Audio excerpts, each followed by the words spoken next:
안녕하세요. 지하 3층 혼잡입니다. 인간은 본래 3대 욕구를 가지고 살아갑니다. 먹고 싶은 욕구인 식욕, 자고 싶은 욕구인 수면욕, 배출하고 싶은 욕구인 배출욕. 하지만 대한민국에서는 흔히 배출욕을 성욕으로 대체 이야기하기도 합니다. 그만큼 성이 인간의 중요한 욕구 중 하나라는 데에는 큰 이견이 없을 것입니다. 누군가는 성을 신성시하기도 하며 또 누군가는 성을 흔하게 보이는 음식점과 숙소, 화장실처럼 자본주의 사회에서의 하나의 상품으로 사용하기도 합니다. 자유민주주의 사회에서 사람은 자신의 몸과 시간을 어떻게 사용할지 스스로 결정할 수 있어야 합니다. 그래서 누군가는 지식을 팔고 누군가는 노동을 팔며 살아갑니다. 그렇다면 성을 파는 건 왜 다르게 봐야 할까요? 올리팬스를 통해 억대의 수익을 올리는 여성 크리에이터가 있습니다. 그녀는 당당히 토크쇼에 나와 자신에게 야유를 보내는 사람들에게 이렇게 이야기했죠. 너희가 날 욕할 때 난 내 10억짜리 페라리에서 그 댓글을 보고 있어. 이 말 속에는 분명한 메시지가 있습니다. 그녀는 자신의 섹슈얼리티를 이용해 경제적 독립을 이뤘고 누구보다 자율적인 삶을 살고 있습니다. 성인이 자신의 몸을 어떻게 사용할지 선택할 권리는 있어야 합니다. 전 세계적으로 성산업은 1860억 달러의 수준으로 집계되며 대한민국을 포함한 블랙마켓을 통한 거래를 포함하면 500조 원 이상의 거대한 시장입니다. 성매매 합법화는 현대사회의 중요한 터닝포인트가 될 수 있습니다.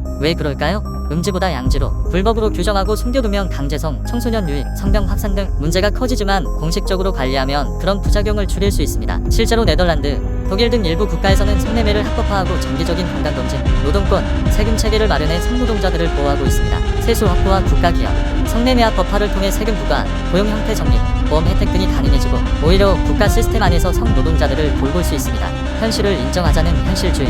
성매매는 인간이 탄생 후 가장 처음 있었던 직업이라고 합니다. 아무리 금지해도 사라지지 않고 오히려 불법 영역을 키우는 역효과가 생긴다는 점에서 성매매를 제도화해서 책임 있게 관리하는 것이 더 효과적일 것입니다. 성매매 합법화는 누군가에게는 눈의 가시로 보일 수 있겠지만 사회적, 경제적으로 여러 가지 이점들이 존재합니다. 첫째, 성노동자의 권리 보호. 성노동자가 법적 보호 대상이 되면 폭력, 강요, 사기 등에 대응할 수 있으며 근로 조건 개선으로 근무 환경, 시간, 위생 등의 다양한 기준 마련이 가능합니다. 그뿐만 아니라 사회보험, 의료 혜택 등도 포함될 수 있어 오히려 그들에게 도움이 되는 제도일 것입니다. 둘째, 성범죄 감소 가능성. 성욕은 소모성이 강합니다. 일정 부분 성욕 해소 수단으로 기능하며 특히 네덜란드와 독일에서는 성매매 합법화로 인해 미성년자 대상 성범죄, 강간 등이 줄었다는 통계가 존재합니다. 셋째, 불법 시장 축소. 조직범죄, 인신매매, 청소년 성매매 등 불법적 구조가 줄어들 수 있습니다. 불법과 합법의 경계가 명확해짐에 따라 경찰력을 집중시키기 수월해 범죄 단속에 대한 효율성이 증가합니다. 넷째, 세수 확보 및 경제기여. 합법화를 통해 정상적인 사업자 등록이 가능한 경우 세율에 따른 세금을 납부함으로써 국가 세수 증가할 수 있어 취약계층에 대한 복지 체계를 더욱 활성화시킬 수 있습니다. 그뿐만 아니라 숙박업, 미세모, 보안업 등 관련 산업에서 연쇄적인 활성화 기대가 가능합니다. 다섯째, 성교육 및 성병 관리 가능. 공공기관이 개입해 성병검사, 피임, 성교육 등을 정기적으로 시행할 수 있으며 공급자와 수요자 모두 위험이 줄어들게 되는 긍정적인 효과가 있습니다. 무엇보다 중요한 건 선택의 자유입니다.